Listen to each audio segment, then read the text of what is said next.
What's up, everybody? Welcome back to another video. As you can see, I have quite a bit of stuff off of my Rzr right now, including the front hood and then the dash covering. That is because we are going to be installing a street legal kit from CorbinCustomWorks. So as you can see, this is how it all comes packaged. So very nice and neatly organized.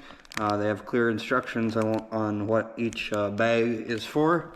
So this comes with a horn kit. So there you can see obviously the horn. This is also going to come with fang lights as the turn signals. This is a better style in my opinion. It looks just a little cleaner. So this is going to be the wiring for those.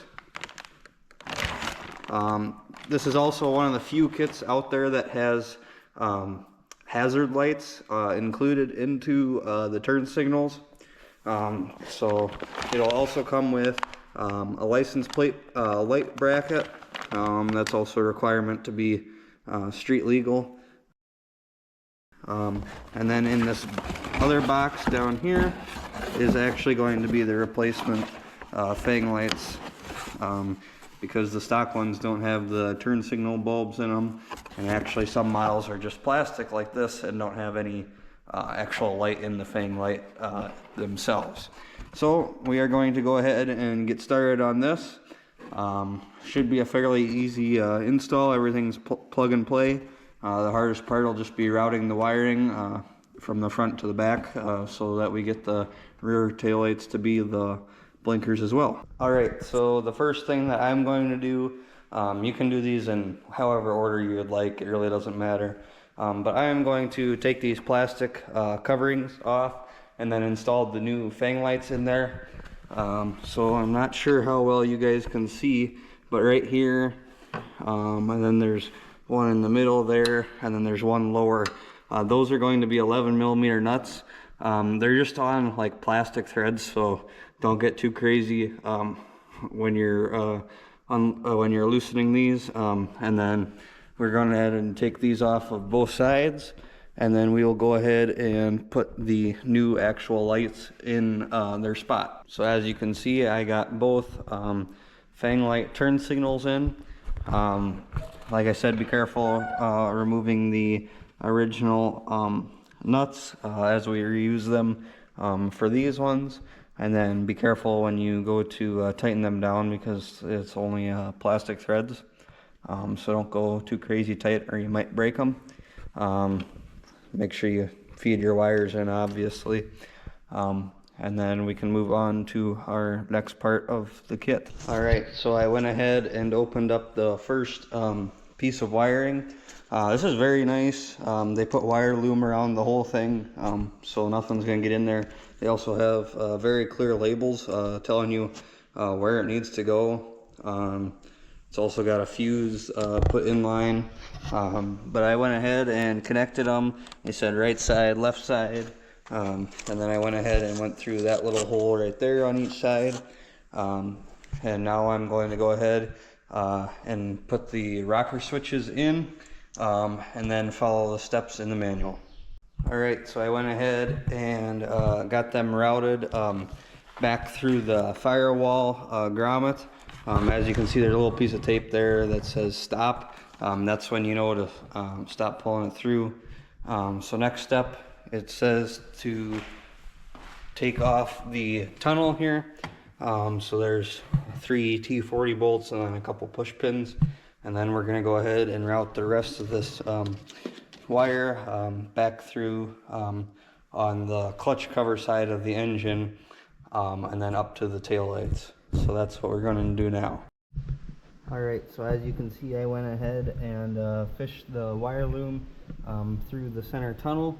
I haven't zip tied it yet, but I'll zip tie it right to those other wires. And then coming out right back here, we just went up to this factory connector. This was connected to here before, and then you're just going ahead and unplug that and then plug the corresponding ends in. That will work if you have a third tail light and make your turn signals work with that. So now we are going to go to the next step, which talks about going behind the dash and plugging in the control module next. So we are going to go ahead and do that. Alright, so I went ahead and got the control module hooked up. That just goes to your one wire harness that you went through the firewall with. So now we are going to go ahead and put these rocker switches in. As you can see, they have one for the hazards and the turn signals. So if you don't know how this works, you basically just press these out. So for example, my turn signals are going to go here. So then you just press them out just like that, and then you have your slot, and then you just go ahead and press your new rocker switch back in. So as you heard there, it should be a nice firm pop. So we went ahead and put the turn signal in. Now we are going to go ahead and put the hazard lights one in. I'm actually going to do it over here. So we're going to go ahead and put that in. Nice firm solid pop.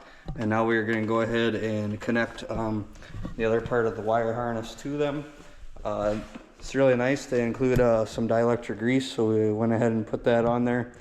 And now we'll go ahead and plug these right into the rocker switches. Alright, so the next part of our turn signal installation is going to be hooking up the wires so it actually displays on your dash. You're going to need to unplug the connector here, and then it just splits apart like this.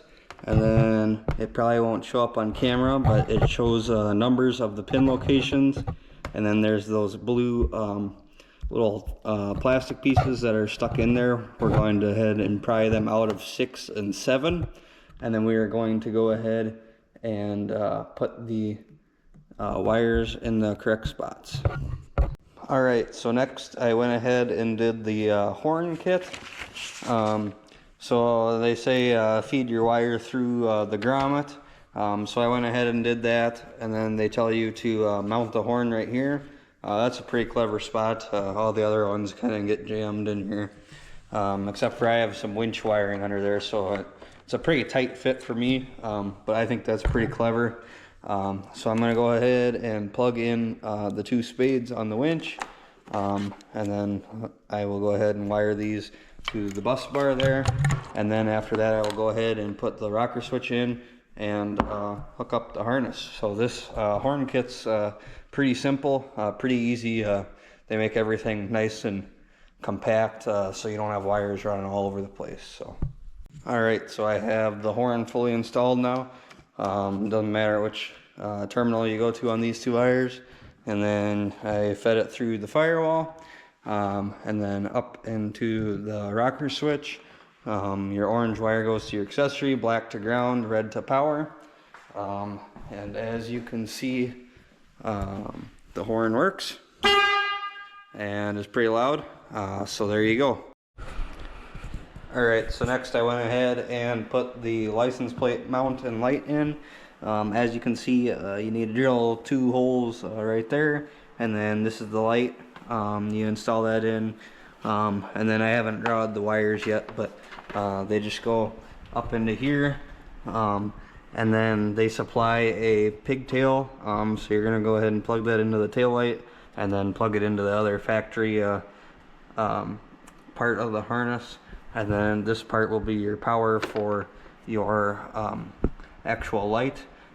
So then you can go ahead and cable route all these, zip tie them how you want. But other than that, the installation is done.